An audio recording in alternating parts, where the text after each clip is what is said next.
OVNIs. Objetos volantes no identificados. La gente afirma haberlos visto desde hace miles de años. En la antigüedad, quienes veían luces en el cielo creían que los dioses habían bajado a visitarlos. En la época moderna se ha creado otro tipo de historias. Son vida inteligente de otros planetas o aeronaves secretas cuya existencia debe permanecer oculta a toda costa. Encuentros extraterrestres. Hay una pequeña red de personas entregadas y a veces fanáticas que buscan respuestas al fenómeno ovni. Citan miles de incidentes relacionados con ovnis a lo largo de la historia, como posibles pruebas de naves alienígenas que han visitado la Tierra. Su gran oponente, el ejército de Estados Unidos. Los que creen en ovnis afirman que el gobierno oculta información sobre objetos volantes no identificados, para proteger proyectos militares secretos y para mantener oculta al público la delicada información sobre tecnología extraterrestre.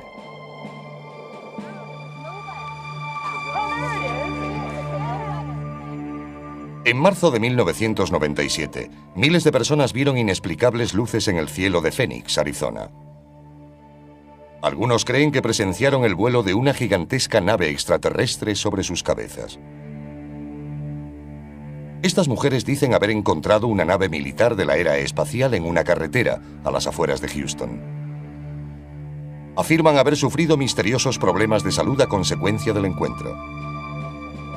¿Tienen estos observadores pruebas de encuentros con ovnis? ¿Está el gobierno de Estados Unidos involucrado en una conspiración para ocultar información sobre los ovnis? ¿O quedarán archivados para siempre como sucesos inexplicables? Durante la segunda semana de marzo de 1997, muchos residentes de Phoenix vieron extrañas luces en el cielo. Cada noche, alrededor de las 9, solía aparecer un curioso despliegue. A lo largo de la semana, comenzó a extenderse un rumor por toda la comunidad ovni. Teléfonos móviles, buscas y páginas web corrieron la voz de actividad inusual en el cielo de Phoenix. Tom King, armado con su extraña pero profesional cámara casera, se fue a la reserva india de Gila River para ver mejor las luces. La observé durante unos segundos y pensé, esto no es un avión, no sé qué es. Vamos a por estas cosas. Corrimos hasta los coches y cogimos nuestro equipo de vídeo. Regresamos allí arriba con el vídeo, el telescopio, los prismáticos y todo lo demás. Entonces empezamos a grabar y la primera luz se apagó. Unos 10 minutos después se encendió toda una formación. Luego volvieron a aparecer y esta vez eran más. Entonces apareció otra cerca de donde había aparecido la primera luz. Y un minuto después, una mujer gritó, «Ahí hay otra». No sabía cuál filmar, porque estaban muy alejadas entre sí. Pero entonces comenzaron a venir más, hasta un total de 4, y dije, «Este es un avistamiento importante, porque esto no sucede normalmente». Aquellas cosas tenían el tamaño aproximado de un pulgar extendido. Eran como soles naranja, muy brillantes, pero no iluminaban nada de lo que había a su alrededor. There's 3 of them all together. I got the third one popping. There's one behind the chimney. One just squared up. I got 4 of them.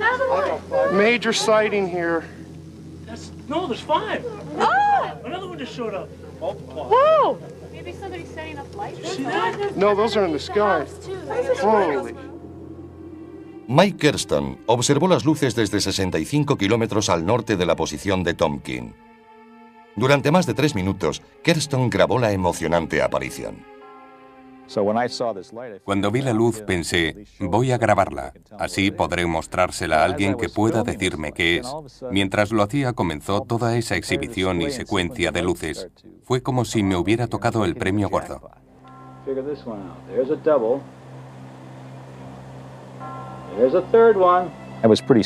Sostenía la cámara firmemente. El único error que cometí, por supuesto, fue mover el zoom, porque así desenfocaba las luces. Llamé a mi esposa y vino hasta aquí. Estaba muy excitada. Lo que grabé sucedió a las 10 de la noche y al parecer los avistamientos tuvieron lugar desde las 8:15 hasta las 10 en punto. Hubo muchos testigos. Hey, Sue, take a look at this. Submitted for your approval. What have we got here? Oh my God! I hit pay dirt. Finally. Well, that is a totally different configuration than we've ever seen before. Nadie sabía lo que veía, incluso quienes estaban acostumbrados a observar el cielo. Un piloto comercial y su esposa, azafata, estaban justo debajo del desconcertante avistamiento. Han preferido mantener oculta su identidad. Y estas luces muy grandes formaban una V que apuntaba al sur, desplazándose muy despacio. Así que presté atención, pero no se oía nada en los alrededores, y aquella enorme V tapaba la visión de las estrellas. El hecho de que no hiciera ningún ruido me daba escalofríos. Más o menos cuando estuvo sobre nuestras cabezas, fue cuando me di cuenta de que no sabía qué estaba mirando. No eran cazas ni aviones grandes, iban tan despacio que parecía que flotaban en el cielo. Me quedé allí de pie observándolos fijamente hasta que se perdieron de vista. Las llamadas informando del extraño suceso saturaron el teléfono de la policía de Phoenix. Recibimos varias llamadas. La gente no sabe a quién llamar cuando ocurre algo parecido y suele marcar el 911. Desgraciadamente, poco podemos hacer. No sabemos si son de las fuerzas aéreas, del gobierno o si se trata de un ovni, para serles sincero. Los ciudadanos llamaron a la cercana base de las fuerzas aéreas de Luke, preguntando si tenían algo que ver con la exhibición. En las semanas siguientes al 13 de marzo, las fuerzas aéreas no hicieron ningún comentario al respecto, pero la Guardia Nacional de Arizona afirmó que no hubo aviones de maniobras aquella noche y que su radar no había detectado nada extraño en el cielo. A pesar de la negativa, la policía de Phoenix insistía en que el ejército debía haber estado tramando algo. Tenemos Nuevo México al este y California al oeste. Normalmente se lanzan muchos misiles. En una noche clara pueden verse desde aquí, en Phoenix. Cuando se ve algo inexplicable, es probable que las fuerzas aéreas o alguien esté haciendo un lanzamiento. Pero muchos no creían esta explicación. La concejala de Phoenix, Frances Barwood, decidió sacar el tema en una reunión municipal. Apparently, the Air Force and nobody is doing any investigation on it, and I'd just like to know if anybody has any information from the city and if the city is checking into it. Apparently, from what I saw on television, it was about the size of a football field, and there was 7 lights, and they all moved together like they were attached to something. So we don't know if it was a prank or, something that was just huge out there. But, kind of curious, especially since people are starting to ask more questions. Thanks. Thank you. Se produjo un silencio y luego siguieron hablando. Fue algo bastante extraño. Tras la reunión, uno de los tenientes de alcalde se me acercó y me dijo que no querían discutir ese tema y que no debería haber hecho la pregunta, que había abierto la caja de Pandora. Después de la reunión, Barwood fue ridiculizada por la prensa y por algunos colegas del ayuntamiento. Para la concejala Barwood y muchos ciudadanos desconcertados, quedó claro que la ciudad no tenía intención de tomarla en serio o de abrir una investigación. ¿Qué vieron miles de testigos en el cielo la noche del 13 de marzo? ¿Era un gigantesco platillo volante de otro mundo o algo más? La comunidad ovni cree que alguien del ejército tiene que saber la verdad.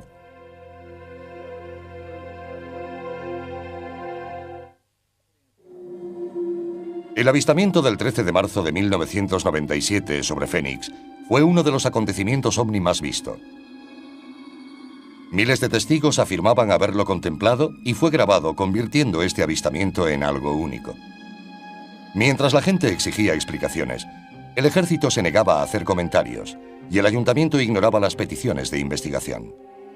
Los observadores decidieron ocuparse del asunto ellos mismos.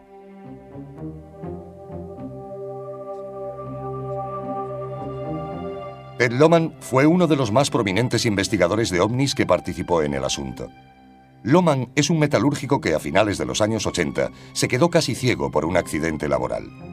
Durante la recuperación, su padre lo inició en su interés por los ovnis. Lohmann se metió de lleno en la llamada ufología. Más tarde, creó un programa de televisión como foro público sobre los ovnis. Me impliqué en la televisión participativa en 1991 y me dispuse a mostrar al mundo que el fenómeno ovni existía, con personas creíbles que hablaban del tema. Ed Lohmann estaba frustrado por la negativa del gobierno a buscar una explicación para las luces de Fénix. La Guardia Nacional y los oficiales de las Fuerzas Aéreas daban explicaciones contradictorias y engañosas sobre el avistamiento según los investigadores de ovnis. Al principio el flujo de información era irregular. Intentamos seguir los canales normales, según lo dicho por los investigadores, que llamaron en primer lugar a la base de Luke. Una mujer afirmó que estaban recibiendo muchas llamadas, pero al poco tiempo dicen que no ocurre nada, y a los pocos meses que habían lanzado bengalas en la zona.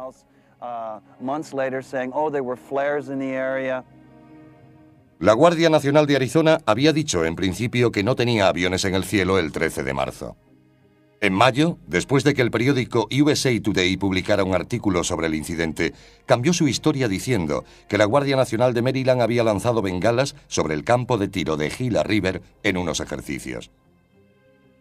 Lohmann decidió mandar a analizar el vídeo de las luces de Fénix para ver si esta nueva explicación podía ser confirmada. Cuando recibes algo como las luces de Fénix, hay que ponerlo en manos de expertos. Contacté con Jim Diletoso, en quien confiaba que estudiaría el fenómeno con la mente abierta y que me diría lo que pensaba en realidad.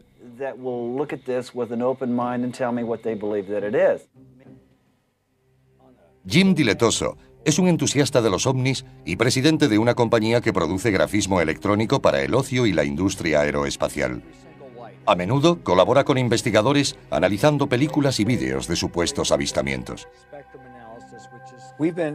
Hemos estado analizando imágenes para otros investigadores durante más de 20 años. Somos como un laboratorio policial. Damos información a otros investigadores. Lo hacemos para gente de Rusia, Brasil, Florida y Canadá. Cuando ocurrió el fenómeno de Fénix, en marzo de 1997, abrimos el laboratorio para analizarlo. No para demostrar que se trataba de una nave extraterrestre. Yo evalúo datos. Diletoso apoya la creencia de Lohmann sobre que el avistamiento de Fénix no puede ser descartado con la explicación de las bengalas. Cuando las comparamos con luces de aviones, de coches o bengalas, para ver si coincidían, no lo hicieron. Geográficamente, cuando triangulamos los 5 vídeos grabados, lo situamos en una posición que no está ni remotamente cercana a donde la Guardia Nacional supuestamente lanzó las bengalas.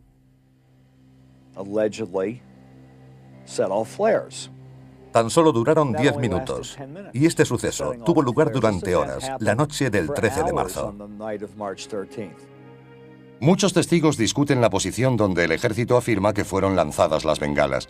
También insisten en que las luces no iluminaban las montañas circundantes del modo en que lo habrían hecho las bengalas.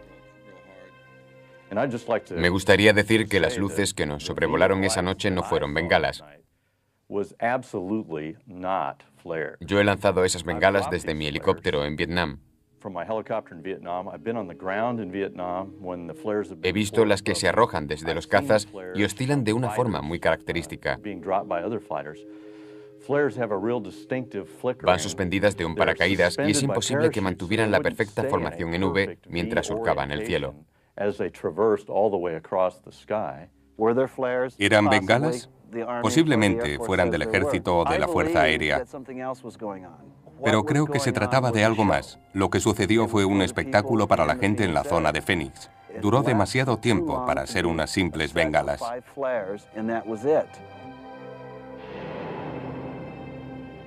¿Qué ocurrió realmente el 13 de marzo de 1997? ¿Vieron los miles de residentes de Fénix pasar sobre ellos una nave extraterrestre entre las 8:30 y 10 de la noche? Los escépticos cuestionan las técnicas de investigación de los llamados ufólogos. La responsabilidad de probar el suceso ovni reside en la persona que cuenta la historia, no en la que intenta desacreditarla. Tanto en la ciencia como en la vida real, las pruebas deben ser tales que no haya otra explicación más lógica, más fácilmente aceptada o más verosímil.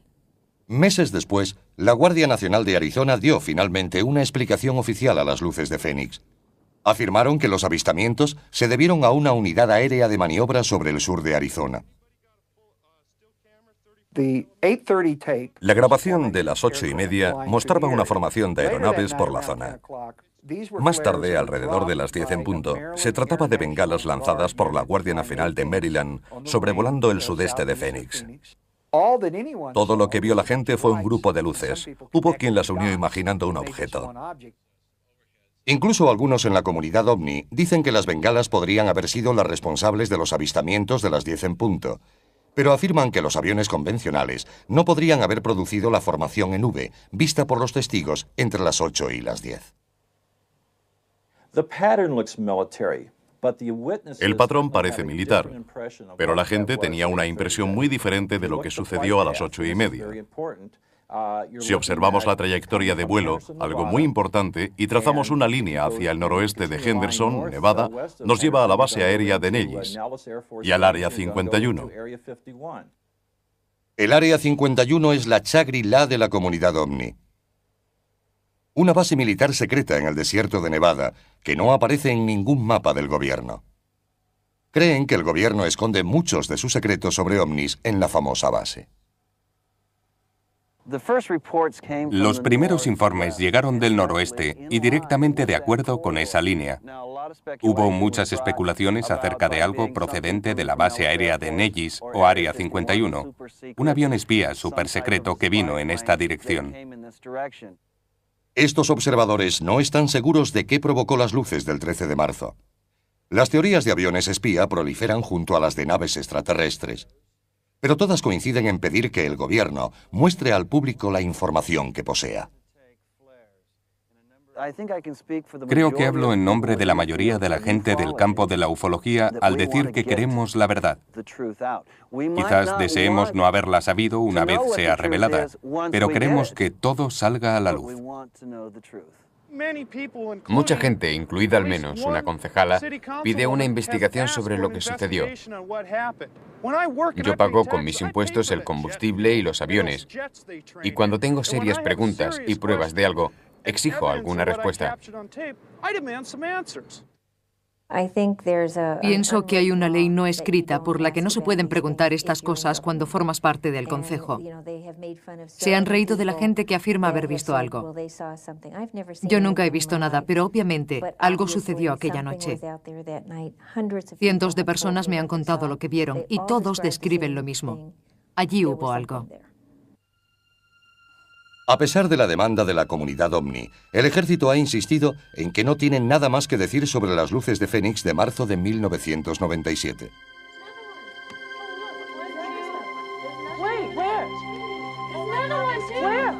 Major sighting here.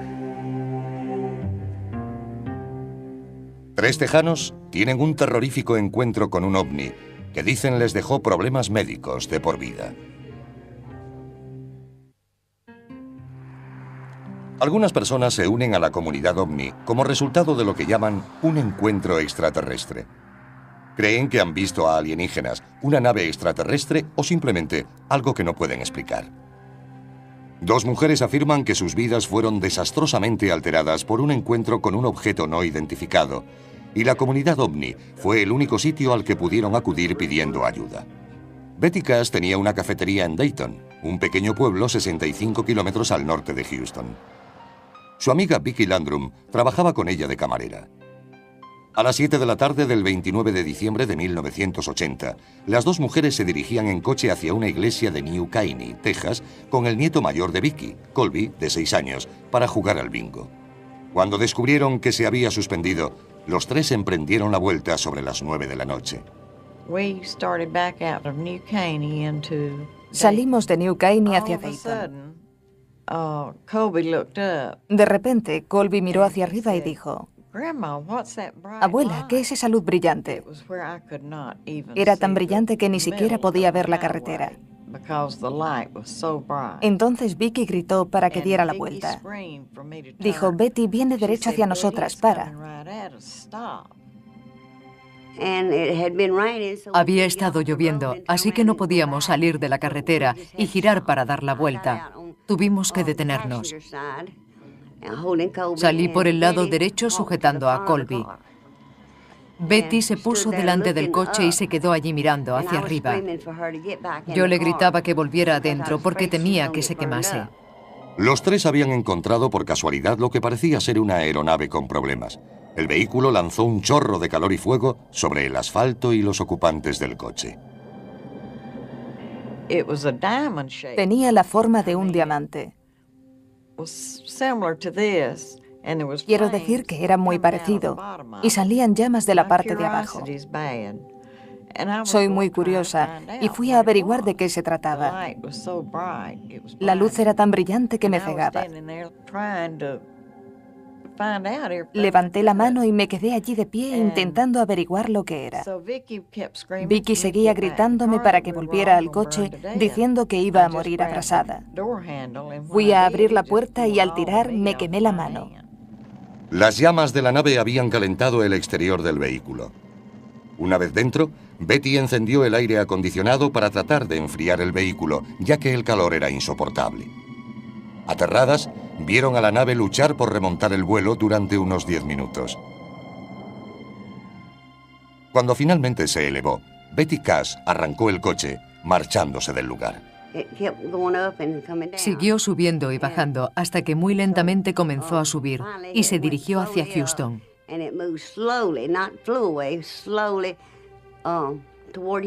A medida que nos marchábamos, comenzamos a ver helicópteros.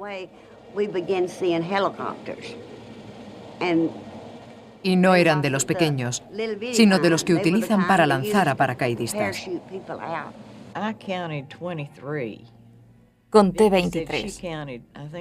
Vicky dijo que había contado 21. Perseguían al objeto. No iban a parar aunque supieran que estábamos allí.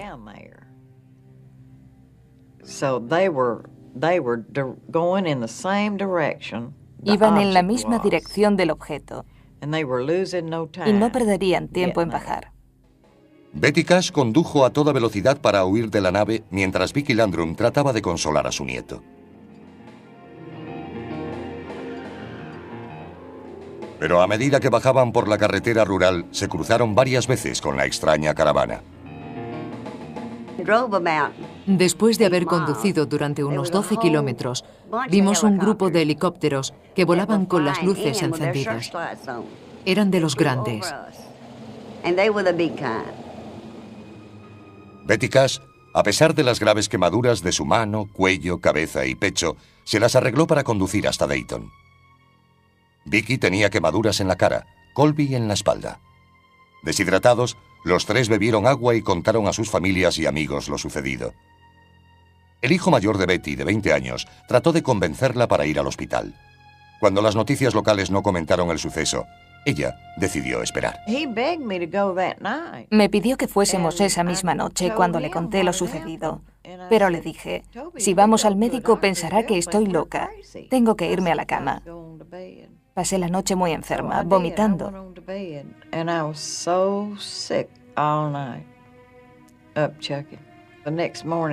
A la mañana siguiente, cuando desperté, había grandes mechones de pelo en mi almohada. Tenía ampollas por toda la cara. Durante varios días, las mujeres rechazaron atención médica temiendo no ser creídas. Pero cuando el estado de Betty empeoró, cedió y los tres fueron al hospital. No sabíamos que estaba tan mal.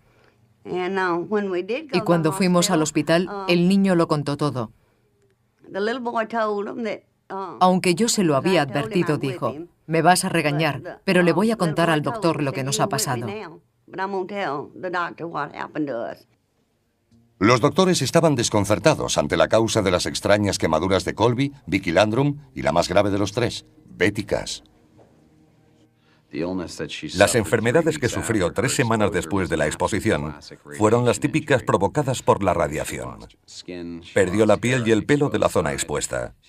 Tenía diarrea, vómitos, todos los síntomas clásicos. No pienso que se lo inventara. No hubiera podido hacerlo, porque no lo sabía.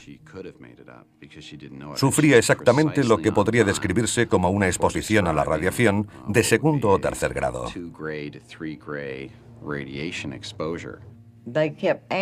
Me preguntaban continuamente cómo me había quemado. Yo no tenía ni idea de que aquel objeto, probablemente, me había envenenado por radiación. Todo lo que sabía en aquel momento era que la radiación se utilizaba para tratar el cáncer. Betty permaneció hospitalizada durante más de un mes por sus lesiones. Tras recibir el alta, no pudo seguir trabajando y se vio forzada a cerrar su restaurante. Desde el principio, solo ha sufrido pérdidas. Estaba en la ruina por la enfermedad que tuvo después de estar expuesta a la radiación. Le he estado dando su medicación durante años, intentando ayudarla a superar todo esto. Más tarde apareció un cáncer de mama y hubo que practicarle la mastectomía. Además, no tenía seguro, ni las dolencias las hubiera cubierto ninguna prima a principios de los años 80. Las lesiones de Vicky Landrum y Colby, que no fueron tan severas, les dejaron problemas en la piel y la vista para toda la vida. Desesperadas, las mujeres escribieron al senador Lloyd Bentsen y al congresista Charles Wilson para pedir ayuda médica y respuestas. Recibí contestación de Lloyd Bentsen y Charles Wilson diciendo que fuésemos tan pronto como pudiésemos. Diciendo que en la base de las Fuerzas Aéreas de Bergstrom sabían todo lo ocurrido y que tendrían mucho gusto en ayudarnos en cuanto les fuera posible. Nos dijeron que podríamos conseguir ayuda médica allí, así que fuimos. Pero nos trataron muy mal. Los oficiales de la base aérea de Bergstrom les dijeron que no sabían nada del incidente, informándoles que su único recurso era demandar al gobierno de Estados Unidos por daños y perjuicios. Sin embargo, extrañamente, los militares intentaron en repetidas ocasiones comprar el vehículo de Betty Cash, pero ella se negó. A medida que la noticia del incidente se difundía por Dayton, Betty y Vicky se sentían discriminadas por sus vecinos. Un sacerdote se ofreció a ir a casa de Vicky Landrum para rezar con ella, pero no lo aceptó. Fue entonces cuando las mujeres acudieron a la comunidad ovni pidiendo ayuda. 18 años después del incidente, otro investigador de ovnis trataría de descubrir el secreto que rodea este misterioso encuentro. Betty Cash y Vicky Landrum han sido ridiculizadas e ignoradas desde su supuesto encuentro con una nave en 1980. Pero la comunidad ovni se niega a dejar que el caso caiga en el olvido. John Chusler es un ingeniero aeroespacial y subdirector de MUFON, siglas de Red Mutua de OVNIs, una organización mundial de seguidores de los ovnis que estudian e investigan avistamientos. Las mujeres contactaron con él varias semanas después del incidente. Chusler sentía curiosidad, pero era escéptico, hasta que conoció a Betty Cash. Se quitó la peluca y vi que le faltaban grandes mechones de pelo de su cabeza. Era muy impresionante y le dije, le ha pasado algo muy serio, y si es abierta y honesta conmigo y me da la información que ando buscando, estaré con usted hasta el final. También necesito hablar con toda la gente que esté implicada. Llamé a Vicky Landrum y hablé con ella y con su nieto, Colby. Les pregunté por qué se fueron a casa después de lo ocurrido. Y me contestaron, ¿tú lo habrías entendido? Eran lo que se podría decir saludables tejanos. Cuando les ocurre algo, se aguantan, no corren buscando ayuda. La señora Landrum dijo, siempre nos lo guardamos todo. Nunca voy al médico ni al hospital y no tomo medicinas. Cuando estoy enferma me aguanto. Y así ocurrió en este caso. Convencido de su historia, Chusler les prometió buscar respuestas.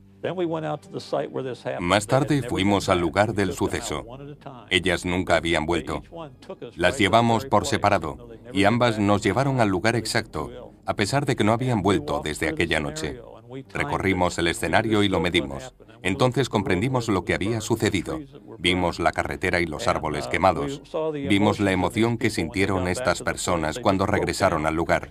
Se derrumbaron y lloraron confesando tener miedo. No querían estar allí. y decidimos dejarlas marchar a casa mientras nosotros nos disponíamos a recorrer la carretera. Chusler comenzó a preguntar por la zona en busca de testigos del incidente. Su investigación reveló que un policía de Dayton y su esposa vieron helicópteros militares la noche del 29 de diciembre de 1980.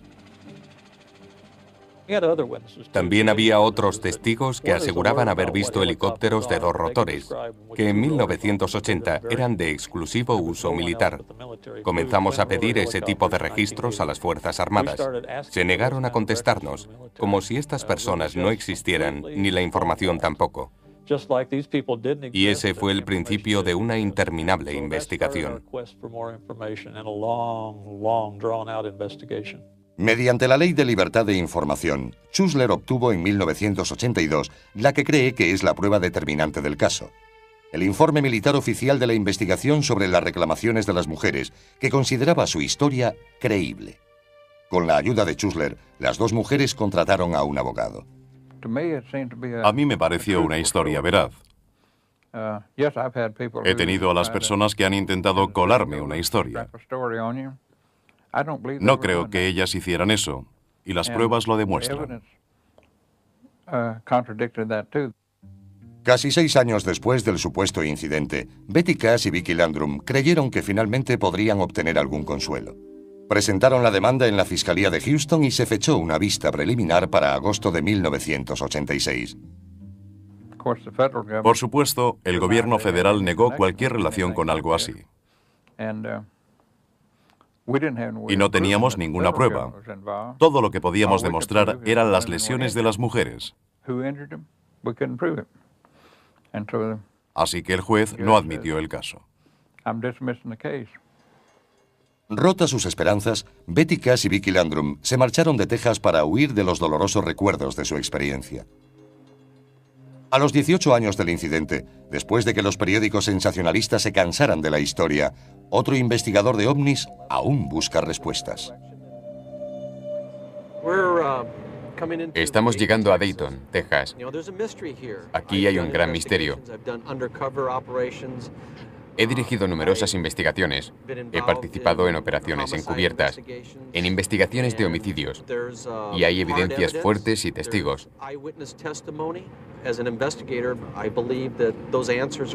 Como investigador, espero descubrir información que pueda desvelar este misterio y añadir otra pieza al puzzle de lo que sucedió el 29 de diciembre de 1980.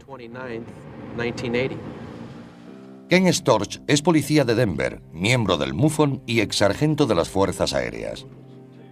Durante su servicio militar, Storch afirma haber sido forzado a firmar un documento que le prohibía hablar sobre incidentes de ovnis. Su involuntaria participación en una supuesta ocultación del gobierno le hizo comprender la experiencia de Betty Cash y Vicky Landrum. Betty Cash, Vicky Landrum y Colby pasaron esa curva y se encontraron de frente con algo desconocido. Se trataba de un objeto brillante con forma de diamante que emitía una fuente de potencia de alta intensidad, según ellas, una llama.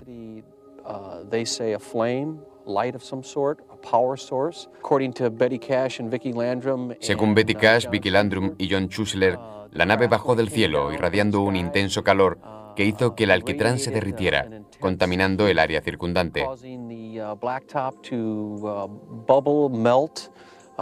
Este es un caso clásico de encuentro. Estamos en el lugar exacto en el que ocurrió.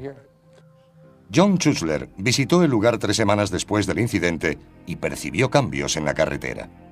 Volvimos algunas semanas más tarde y vimos que aquel tramo de carretera había sido extraído y reemplazado.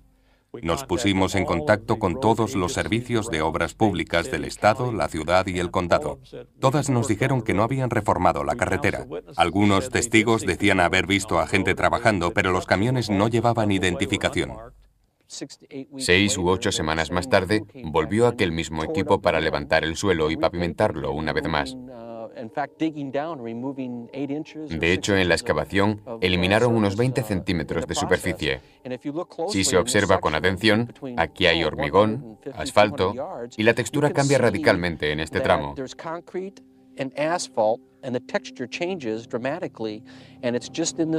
No es como el resto de la carretera.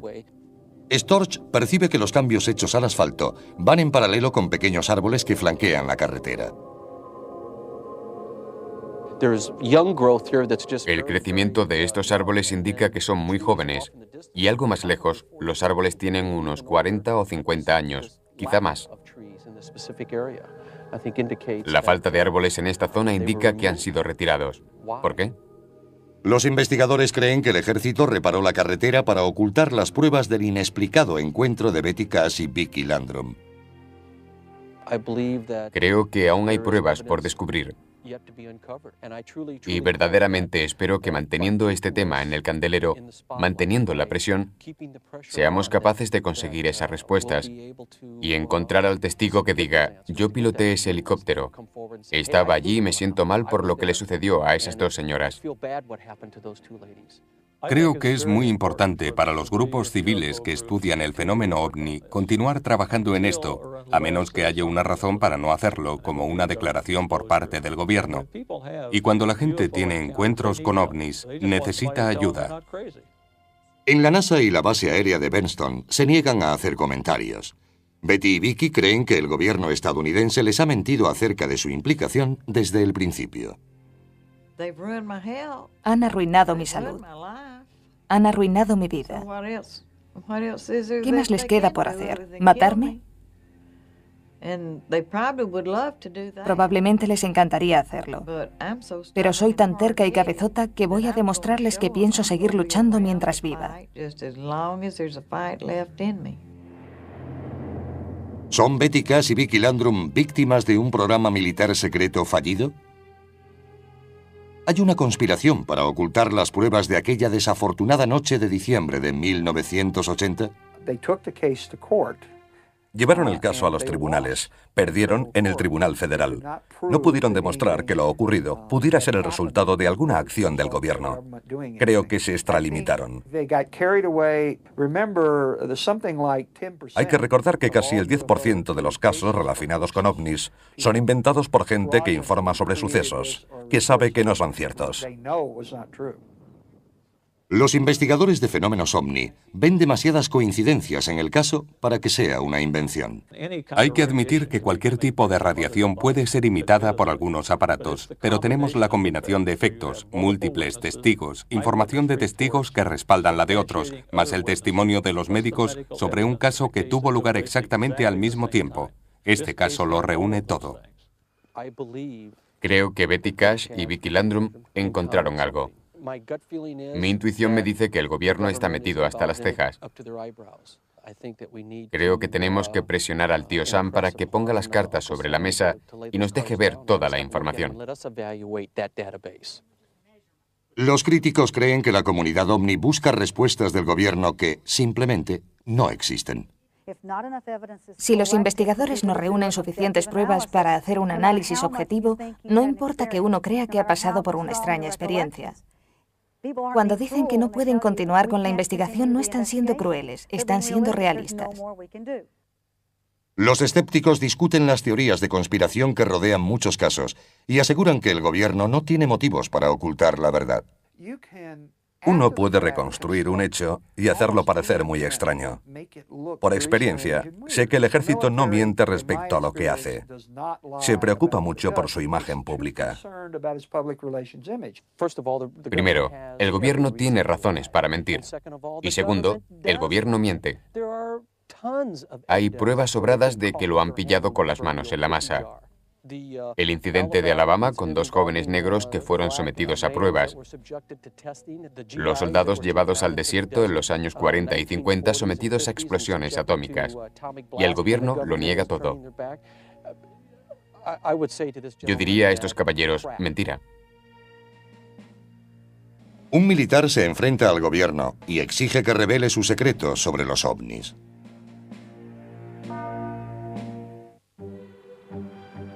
Por todo Estados Unidos y el mundo, los entusiastas de los ovnis se reúnen para intercambiar historias, compartir información y lamentarse por la negativa del gobierno a comentar este misterioso fenómeno.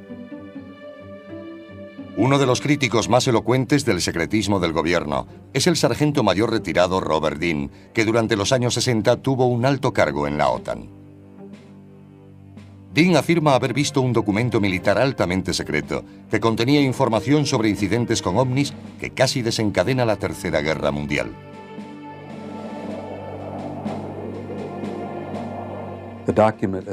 El documento trataba de estudios de la OTAN sobre la existencia de inteligencia extraterrestre, de ovnis. Había grandes objetos circulares metálicos que sobrevolaban toda Europa en formación y desaparecían del radar de la OTAN sobre el mar de Noruega. Este asunto casi provocó que entráramos en guerra con los soviéticos al menos media docena de veces por error. En cuanto me di cuenta de que se trataba de un hecho y no de un mito o una leyenda, me impactó tanto que aún no he podido superarlo. Dean y su esposa Cecilia han creado una organización para informar y presionar al Congreso. Stargate International es una organización dedicada a un objetivo principal: sacar a la luz la verdad de los ovnis y la inteligencia extraterrestre que ha sido encubierta y negada durante muchos años, no solo por nuestro gobierno, sino prácticamente por todos los de este planeta. Ha llegado el momento de que el gobierno norteamericano le diga la verdad a la gente.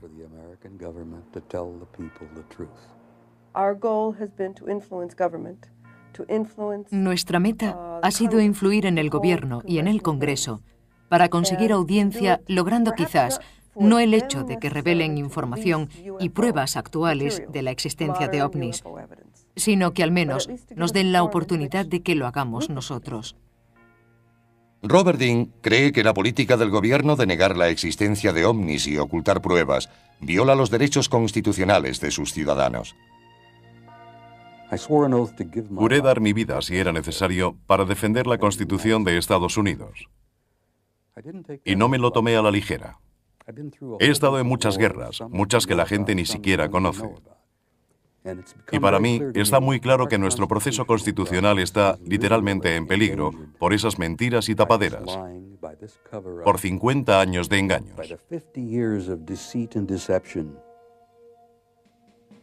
Dean cree que el gobierno tiene cientos de historias que aún tiene que contar sobre encuentros con ovnis. Según Dean, la conferencia de prensa de las Fuerzas Aéreas Estadounidenses de 1997 respecto al accidente de una nave alienígena en Roswell, Nuevo México, fue otro engaño. We are very, very proud of this report. We think in our office that this answers lots of questions, and it answers them logically and with integrity. Me refiero a lo absurdo de las recientes declaraciones de las Fuerzas Aéreas sobre Roswell.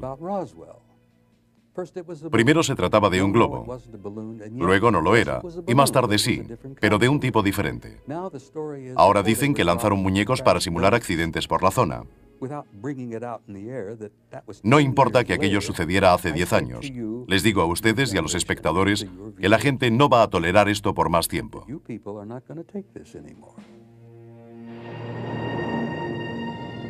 ¿El gobierno de Estados Unidos está ocultando secretos a los ciudadanos sobre ovnis y vida extraterrestre? Yo tenía una clave de seguridad de alto secreto, la acreditación de seguridad más alta que se podía tener. No creo que el ejército pueda mantener secretos durante periodos de tiempo significativos, sobre todo aquellos que a la gente le gustaría saber, como los ovnis. Muchos interponen demandas por acciones del ejército, pero no pueden aportar ninguna prueba. La comunidad ovni cree fervientemente que el gobierno oculta secretos y pruebas de visitas extraterrestres. Nos encontramos en uno de los accesos al Área 51. La rodea mucho misterio. No sabemos quién la dirige. El gobierno niega saber nada acerca de ella, pero se ha convertido en una de las bases secretas más famosas del mundo, levantada aquí, en medio de la nada. Creo que en medio del desierto hay probablemente algunos huesos enterrados y vehículos estrellados.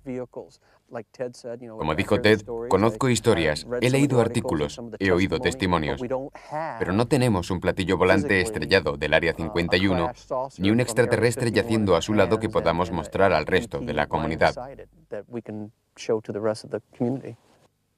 La mayoría de escépticos, aunque admite que pueda existir vida extraterrestre en el universo, no cree que hayan establecido contacto con la Tierra. Los ovnis existen. La gente ve cosas que no puede explicar. Siempre ha sido así y seguirá siendo así.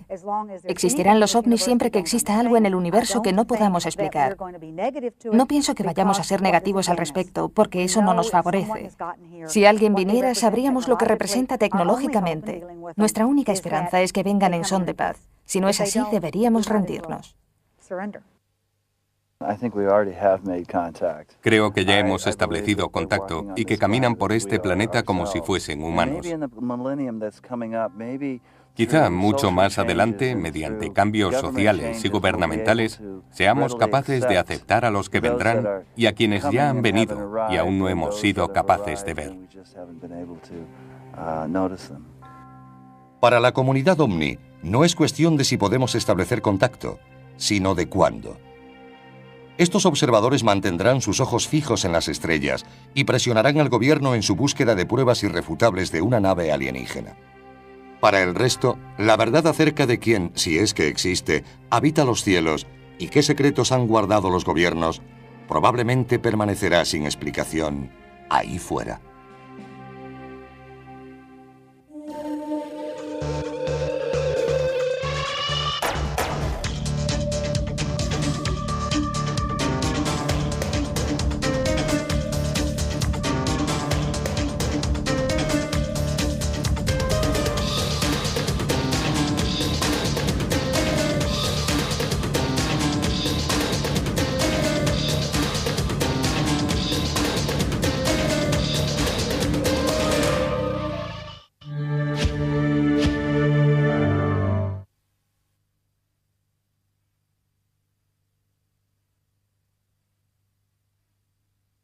Luces desde 65 kilómetros al norte de la posición de Tompkin.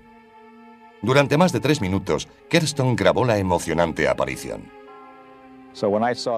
Cuando vi la luz pensé, voy a grabarla, así podré mostrársela a alguien que pueda decirme qué es. Mientras lo hacía comenzó toda esa exhibición y secuencia de luces. Fue como si me hubiera tocado el premio gordo.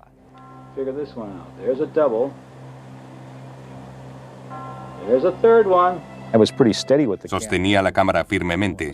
El único error que cometí, por supuesto, fue mover el zoom, porque así desenfocaba las luces. Llamé a mi esposa y vino hasta aquí. Estaba muy excitada.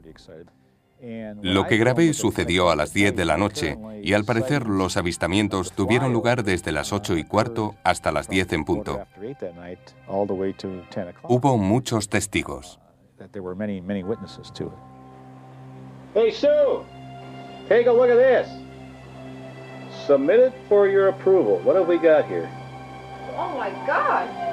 I hit pay dirt. Finally. Well, that is a totally different configuration than we've ever seen before. Nadie sabía lo que veía, incluso quienes estaban acostumbrados a observar el cielo. Un piloto comercial y su esposa, azafata, estaban justo debajo del desconcertante avistamiento. Han preferido mantener oculta su identidad. Y estas luces muy grandes formaban una V que apuntaba al sur, desplazándose muy despacio.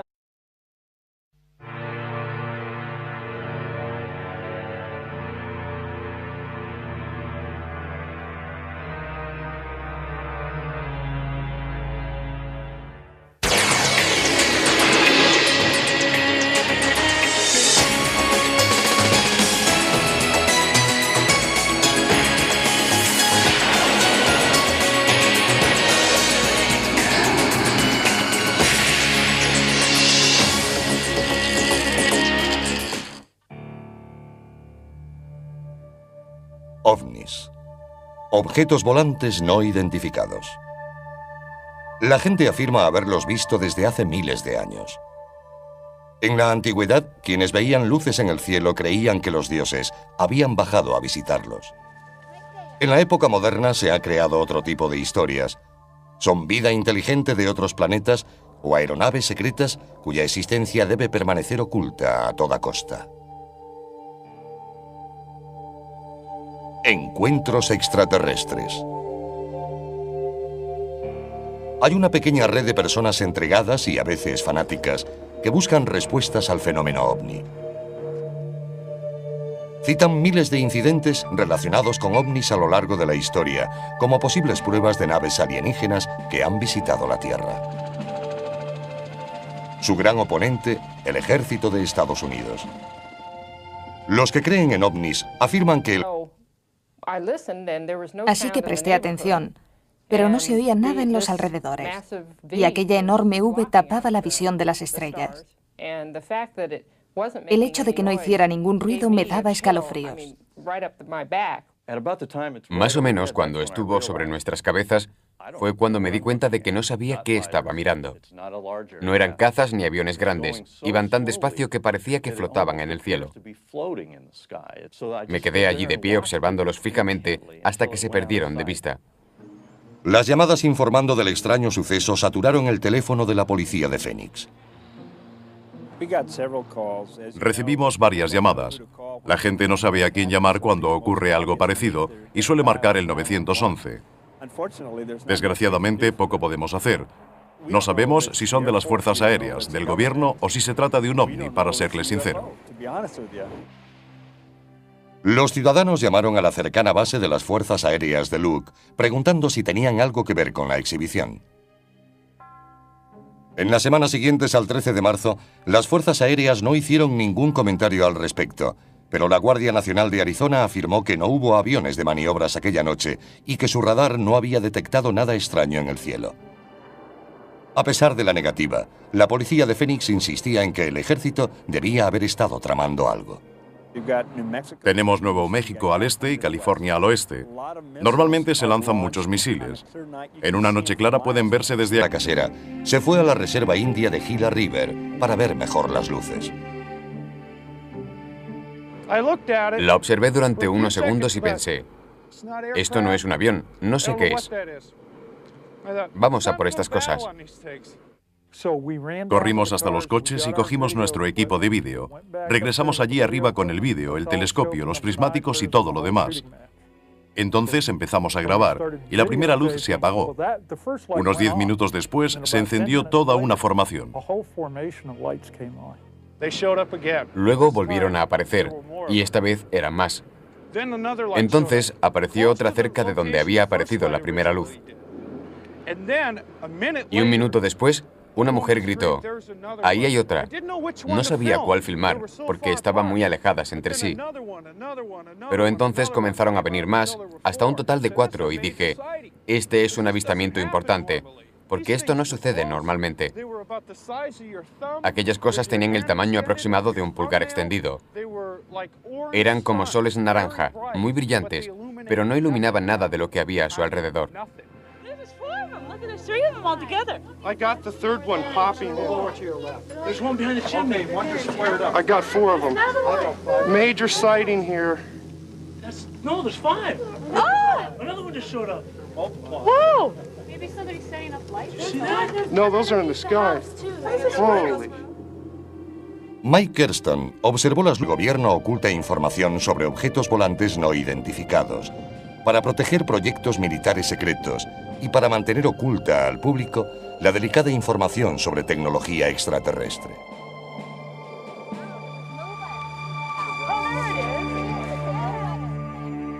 En marzo de 1997, miles de personas vieron inexplicables luces en el cielo de Phoenix, Arizona. Algunos creen que presenciaron el vuelo de una gigantesca nave extraterrestre sobre sus cabezas. Estas mujeres dicen haber encontrado una nave militar de la era espacial en una carretera a las afueras de Houston. Afirman haber sufrido misteriosos problemas de salud a consecuencia del encuentro. ¿Tienen estos observadores pruebas de encuentros con ovnis? ¿Está el gobierno de Estados Unidos involucrado en una conspiración para ocultar información sobre los ovnis? ¿O quedarán archivados para siempre como sucesos inexplicables?